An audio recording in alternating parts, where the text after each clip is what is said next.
Welcome to రాజనీతి.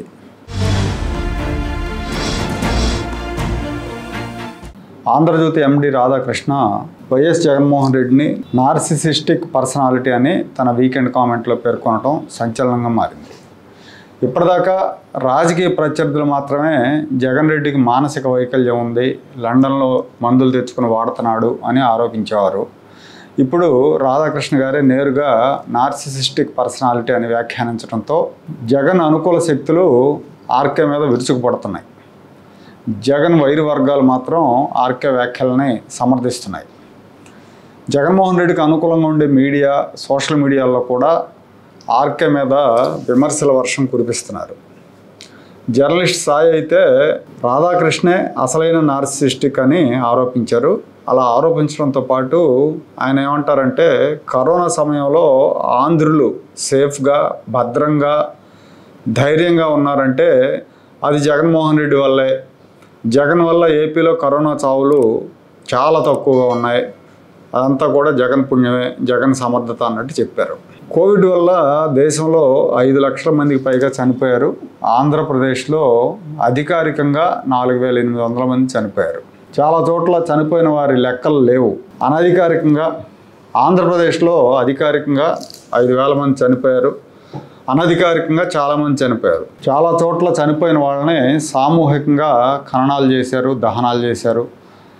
నాకు తెలిసి ప్రకాశం జిల్లాలో అయితే చనిపోయిన రోగులను తీసుకెళ్ళడానికి బంధువులు రానప్పుడు అలాంటి మృతదేహాలన్నింటిని కూడా దగ్గరలో చేమకుర్తి గ్రానైట్ కోసం తవ్విన కందకాల్లో వేసి పొక్లైన్లతో పూడ్చివేసిన ఘటనలు ఉన్నాయి. పైగా అప్పుడు చికిత్స కోసం ఆంధ్రప్రదేశ్ నుంచి హైదరాబాద్కి, చెన్నైకి బారులు తీరారు జనాలు. ఎందుకంటే ఆంధ్రప్రదేశ్లో సరైన వైద్య సౌకర్యాలు లేకపోబట్టి. తెలంగాణలో కేసీఆర్ ప్రభుత్వం ఆంధ్రప్రదేశ్ నుంచి రోగులు రాకుండా, అంబులెన్సులు రాకుండా సరిహద్దులను మూసేసింది. ఏపీలో అద్భుతమైన వైద్య సదుపాయాలు ఏర్పాటు చేశామని చెప్పిన విజయసాయిరెడ్డి సైతం కరోనా రావడంతో హైదరాబాద్ అపోలో ఆసుపత్రిలో జాయిన్ అయ్యారు. కాబట్టి కరోనా సమయంలో ఏపీలో జనం భద్రంగా, హాయిగా ఉన్నారనటం అవాస్తవం.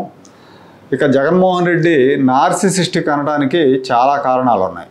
నార్సిసిజం అంటే తాము ఇతరుల కన్నా గొప్పవాళ్ళమని ఫీల్ అవ్వటం, ప్రత్యేకమైన వాళ్ళమని బలంగా నమ్మటం, మేం చెప్పిందే నిజం అన్నట్టుగా బిహేవ్ చేయటం, నిరంతరం ప్రశంసలు కోరుకోవటం, జనం నన్ను గొప్పోడు అనుకోవాలి, నాకంటే గొప్పోళ్ళు ఎవరు లేరని ఫీల్ అవ్వటం, ప్రశంసించని వాళ్ళని దూరం పెట్టడం, ఇతరుల భావాలను, అవసరాలను పట్టించుకునే సామర్థ్యం లేకపోవటం, కళల లోకంలో విహరించటం, తాము ప్రత్యేకమైన వాళ్ళమని, జనమందరూ కూడా తన అంచనాలకు అనుగుణంగా ప్రవర్తించాలని కోరుకోవటం, ఇవన్నీ కూడా నార్సిసిస్ట్ లక్షణాలు.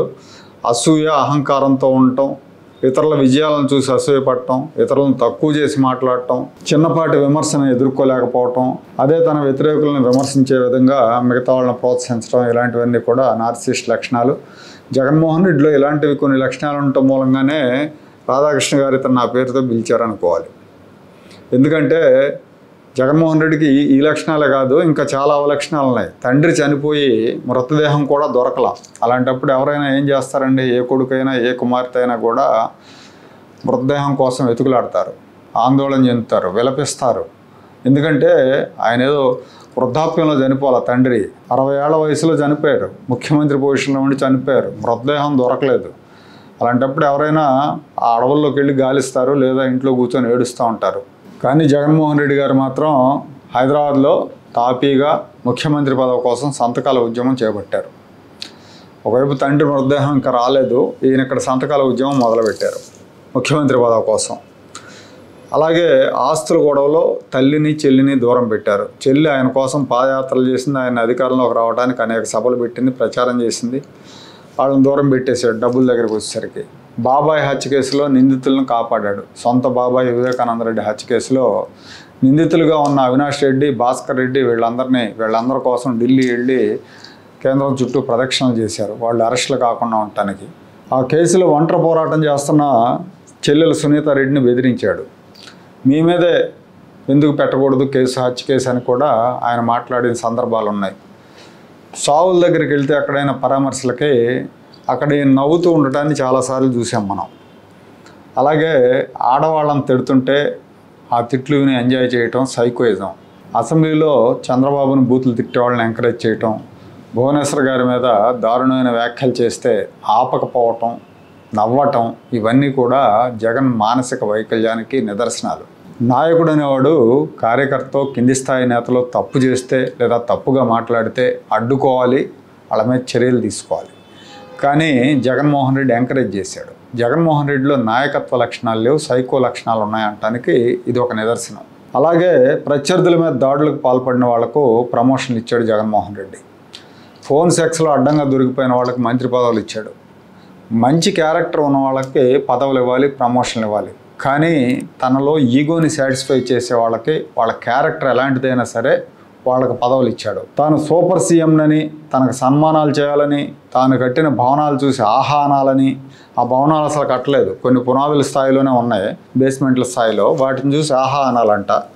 అలాగే తాను చేసేవన్నీ మంచి పనులే అనే భ్రమల్లో ఉండటం, తనను తాను పొగుడుకోవటం, రాత్రులు తాను దేవుడితో మాట్లాడతానని చెప్పటం, ప్రకృతి వైపరీత్యాలు వస్తే మనం ఏం చేస్తాం, దేవుడు ప్రార్థన చేయటం తప్ప అనటం, ఇవన్నీ కూడా నాయకత్వ లక్షణాలు కావు, నార్సిసిస్టిక్ లక్షణాలు. సీఎం కాకుండా ప్రతిపక్ష నాయకుడిగా ఉన్నప్పుడే ఈయన నేనే సీఎం అని చెప్పుకోవటం మనం చూసాం. మీరు గుర్తుందో లేదో, విశాఖలో ఇలాగే సిఐఏ సదస్సు జరుగుతుంటే దాన్ని అడ్డుకోవడానికి అక్కడికి వెళ్తే విశాఖ విమానాశ్రయంలో పోలీసులు ఆపేరేయండి. ఆపితే అక్కడ పోలీసుల మీద ఎగబడ్డాడు. ఎగబట్టమే కాకుండా నేను సీఎంని, ఐఎమ్ సీఎం అని చెప్పి మాట్లాడారు. అప్పటికి ఆయన సీఎం కాలేదు, ఆయన ప్రతిపక్ష నాయకుడిగా ఉన్నారు. అంటే ఆయన మానసిక స్థితి నేనే సీఎం అనే రేంజ్లో ఉంది, దాన్ని అందరూ అంగీకరించాలని బలవంతం చేయటం అనమాట. ఇదే సైకో లక్షణం అంటారు దీన్ని. అలాగే సీఎం అని జనంతో అనిపించుకోవటం, రప్ప అంటే తప్పేంటంటాం, రప్ప అనవాహండ్రా నాయన, దానివల్ల నష్టపోతామని అంబటి రాంబాబు లాంటి నేతలు సైతం కార్యకర్తలను వారిస్తూ ఉంటే ఈయన మాత్రం అంటే తప్పేంటని అది సినిమా డైలాగే కదా అంటాడు. కానీ దాని ప్రభావం సమాజం మీద చాలా ఉంటుంది.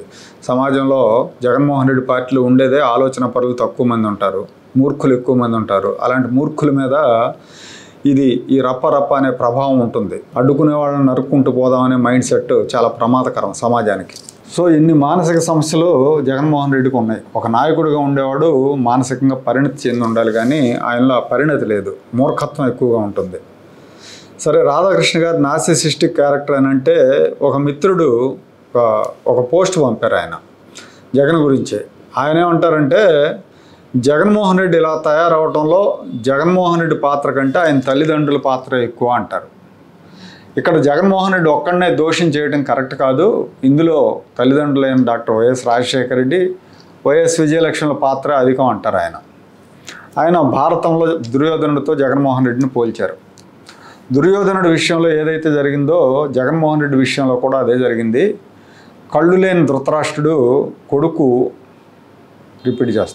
కొడుకు తప్పుదోవన వెళ్తుంటే వారించకపోగా సమర్థించుకుంటూ వచ్చాడు. కళ్ళున్న వైఎస్ రాజశేఖర రెడ్డి, వైఎస్ విజయలక్ష్మి కూడా ఇదే చేశారు.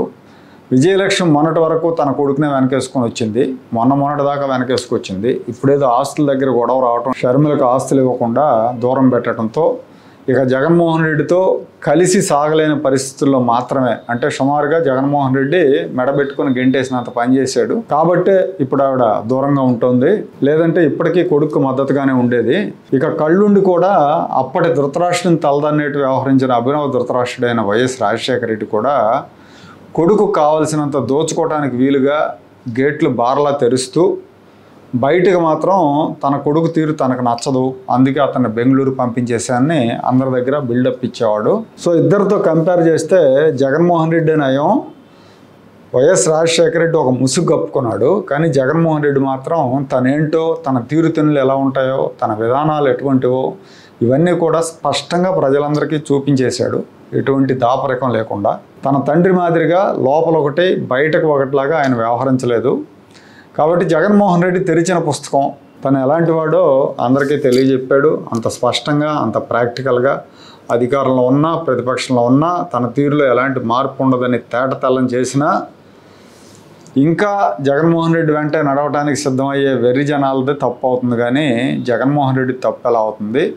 ఇక్కడ తప్పు జగన్మోహన్ రెడ్డి పెంచిన తల్లిదండ్రులది, సమర్థించిన తల్లిదండ్రులది, సమర్థిస్తున్న ప్రజలది, జగన్మోహన్ రెడ్డి కంటే కూడా అని ఆయన చెప్తున్నారు. కషాయం తెలిసి చేతి నిమురులకు ఉబ్బి తబ్బిబ్బైపోయి అతని వెంట నడిచే గొర్రెల వంటి పిచ్చి జనాలు తప్పు, కానీ అతనిది ఎలా తప్పు అవుతుంది అంటారు ఆయన. అలాగే ఆనాటి దుర్యోధనుడు నిండు సభలో మహిళను ద్రౌపదిని దారుణంగా అవమానించారు, దుస్తులోడదీయించాడు ఆ దుర్యోధనుడు. ఈ అభినవ దుర్యోధనుడు కూడా అసెంబ్లీలో అదే చేశాడు. ప్రతిపక్ష నాయకుడి భార్య గురించి అసభ్యంగా కామెంట్లు చేయించి తీవ్రంగా అవమానిస్తుంటే వికటాటహాసాలు చేశాడు. దుర్యోధనుడు ఎటువంటి వాడో, ఎంతటి కిరాతకుడో, ఎంతటి అసూయాపరుడో, ఎంతటి అయోగ్యుడో, ఎంతటి మూర్ఖుడో, ఎంతటి దుర్మార్గుడో తెలిసి కూడా అతని వెంటే నడిచారు భీష్ముడు, ద్రోణుడు, కృపాచార్యులు, అశ్వత్థామ వీళ్ళంతా కూడా.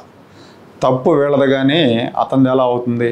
అందుకే ఈ పాపాలన్నింటిలో జగన్మోహన్ రెడ్డి వాటా కంటే ఆయన తల్లిదండ్రులది, అలాగే ఆయన ఇంకా అనుసరిస్తున్న వైసీపీ అభిమానులు, కార్యకర్తలదని ఆయన రాస్తారు. రాధాకృష్ణ గారు అన్నట్టుగా జగన్మోహన్ రెడ్డి నార్సిసిస్టిక్ డిజార్డర్తో బాధపడుతున్నాడు అని సరిపెట్టుకుంటే పర్పస్ పూర్తిగా సర్వ్ అయినట్టు అనిపించదు. ఎందుకంటే జగన్మోహన్ రెడ్డి మూలంగా జరిగిందనుకుంటున్న విధ్వంసంలో జగన్మోహన్ రెడ్డి వాటా తక్కువ. మిగతా అందరి దోషాలు కూడా బయటపడాలి అంటే అతన్ని దుర్యోధనుడితో పోల్చడం తప్ప మరో ఆప్షన్ లేదు. కాబట్టి జగన్మోహన్ రెడ్డి అభినవ్ దుర్యోధనుడని ఆయన తన అభిప్రాయాన్ని వెలిబుచ్చారు. కొంతవరకు ఏం చెప్పింది కూడా నిజమే. తండ్రి వైఎస్ రాజశేఖర రెడ్డి అండతోనే జగన్మోహన్ రెడ్డి వేల కోట్లకు ఎదిగాడు. ఆయన బతికుండగానే, ఆయన ముఖ్యమంత్రిగా ఉండగానే ఇవన్నీ ఆయనకు తెలిసి జరిగినాయి. ఇవాళ ఆయన చనిపోకుండా ఉంటే జగన్ అక్రమాస్తుల కేసులో వైఎస్ రాజశేఖర రెడ్డి తొలి ముద్దాయి అయి ఉండేవాడు. ఒక సందర్భంలో జగన్మోహన్ రెడ్డి కూడా అన్నాడు, నాకేంటి సంబంధం, ముఖ్యమంత్రిగా ఉన్నవాళ్ళు బాధ్యత వహించాలి కానీ అని అన్నారు. అప్పుడు శర్మిల లాంటి వాళ్ళు విమర్శించారు కూడా. అలాగే ఇతను ఎన్ని తప్పులు చేస్తున్నా తల్లి కూడా బహుశా మనకు తెలిసి ఏనాడు మంచి చెడు చెప్పలేదు. బహుశా ఇంట్లో ఏమైనా చెప్పిందేమో, చెప్తే వినలేదేమో తెలియదు కానీ బయటకైతే ఎప్పుడూ విమర్శించలేదు. కొడుకుని గుడ్డిగా వెనకేసుకొచ్చింది. అవినీతి కేసుల్లో కూరుకుపోయి 16 నెలలు జైల్లో ఉంటే ఆయన క్యారెక్టర్ అప్పటికి తెలిసిపోయింది చాలా వరకు జనాలకి. అయినా కూడా జనం ముఖ్యమంత్రిని చేశారు. కాబట్టి అప్పటికి ఇప్పటికీ జగన్మోహన్ రెడ్డి మారనని కూడా చెప్తున్నారు. అయినా కూడా 40% ప్రజలు ఆయన వెనకాలే ఉంటారు. నార్సిసిస్టిక్ పర్సనాలిటీ లేదా దుర్యోధనుడు వంటి మనస్తత్వం కలిగిన వ్యక్తిని ఫాలో అయ్యే వాళ్ళని ఏమనాలన్నదే ఇక్కడ ప్రశ్న.